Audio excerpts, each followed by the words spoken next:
Hi everyone, welcome back to our channel. In this video, I'm going to let you know how you can use Google Sites or make a website on Google Slides sites. So I'm gonna let you know how you can do it. So for that case, you just have to follow the steps, and what you have to do is, first of all, you need to go ahead and create a website. So first of all, open up your browser and visit sites.google.com. If you're already signed into your Google account, you'll go straight to your Google Sites. Then at the top of the page under start a new site, you can choose to make a blank site to pick from the different template. To see more template, click on template gallery. After that, when you find a template, you want to click on it. This sets up the basic design for your new website and let you start editing.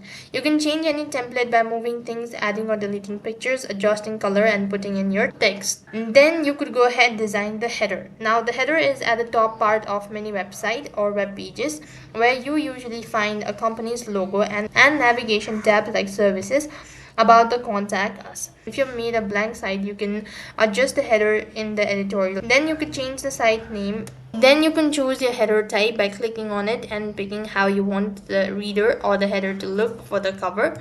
Then you could just follow the prompt and you should have successfully created your Google Sites. And that is all for this video. I hope the video was helpful.